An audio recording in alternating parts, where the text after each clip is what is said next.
ఒకటవ పేతురు 1వ అధ్యాయము. యేసుక్రీస్తు అపోస్తలుడైన పేతురు తండ్రి అయిన దేవుని భవిష్యత్ జ్ఞానమును బట్టి ఆత్మ వలని పరిశుద్ధత పొందిన వారై విధేయులగుటకును యేసుక్రీస్తు రక్తము వలన ప్రోక్షింపబడుటకును ఏర్పరచబడిన వారికి, అనగా పొంతు, గలతీయ, కపదోకియ, ఆసియా, బితునియ అను దేశములయందు చెదిరిన వారిలో చేరిన యాత్రికులను శుభమని చెప్పి రాయున్నది.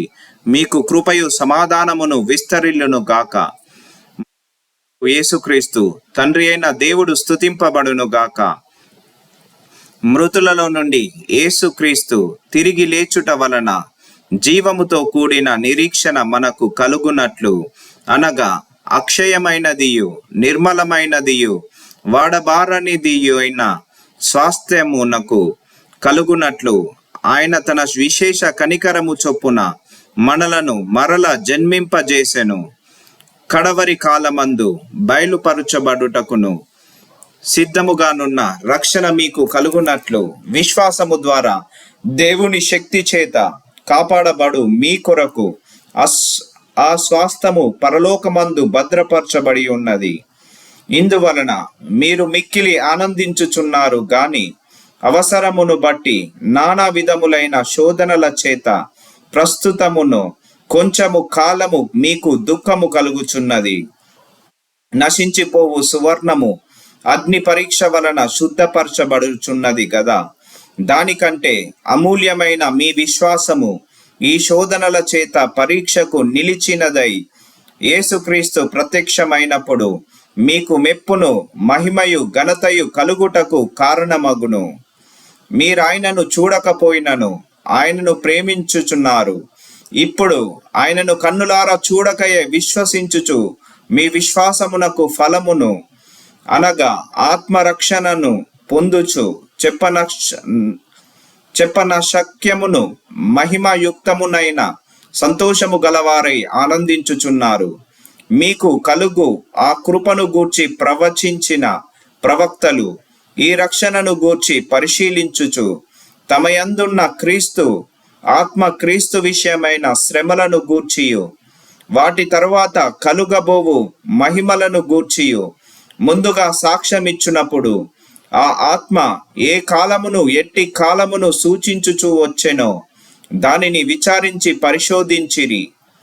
పరలోకము నుండి పంపబడిన పరిశుద్ధాత్మ వలన మీకు సువార్త ప్రకటించిన వారి ద్వారా మీకిప్పుడు తెలుపబడిన ఈ సంగతుల విషయమై తమ కొరకు కాదు గాని మీ కొరకే తాము పరిచర్య చేసిరను సంగతి వారికి బయలుపరచబడెను. దేవదూతలు ఈ కార్యములను తొంగి చూడగోరుచున్నారు. కాబట్టి మీ మనస్సు అను నడుము కట్టుకొని నిబ్బరమైన బుద్ధి గలవారై యేసుక్రీస్తు ప్రత్యక్షమైనప్పుడు మీకు తేబడు కృప విషయమై సంపూర్ణ నిరీక్షణ కలిగి ఉండుడి. నేను పరిశుద్ధుడై ఉన్నాను గనుక మీరును పరిశుద్ధులై ఉండుడని వ్రాయబడి ఉన్నది.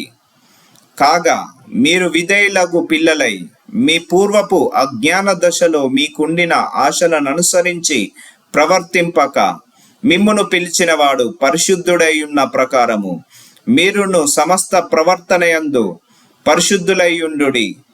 పక్షపాతము లేకుండా క్రియలను బట్టి ప్రతి వానిని తీర్పు తీర్చువాడు తండ్రి అని మీరాయనకు ప్రార్థన చేయుచున్నారు గనుక మీరు పరదేశులై ఉన్నంత కాలము భయముతో గడుపుడి. పితృపారంపర్యమైన మీ వ్యర్థ ప్రవర్తనను విడిచిపెట్టునట్లుగా వెండి బంగారముల వంటి క్షయ వస్తముల చేత మీరు విమోచింపబడలేదు గాని అమూల్యమైన రక్తము చేత, అనగా నిర్దోషమును నిష్కలమునకు గొర్రెపిల్ల వంటి క్రీస్తు రక్తము చేత విమోచింపబడితిరని మీరెరుగుదురు గదా.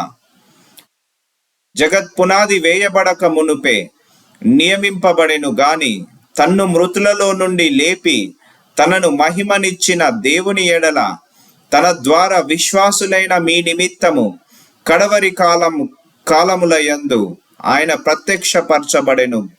కాగా మీ విశ్వాసమును నిరీక్షణయు దేవుని యందు ఉంచబడి ఉన్నవి.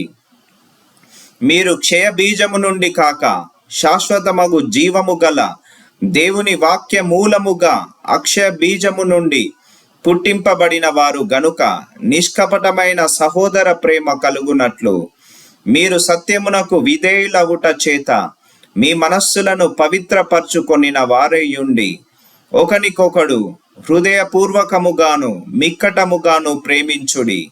ఏలయనగా సర్వ శరీరులు గడ్డిని పోలిన వారు, వారి అందమంతయు గడ్డి పువ్వు వలె ఉన్నది. గడ్డి ఎండును, దాని పువ్వులు రాలును, అయితే ప్రభు వాక్యము ఎల్లప్పుడూ నిలుచును. మీకు ప్రకటింపబడిన సువార్త ఈ వాక్యమే.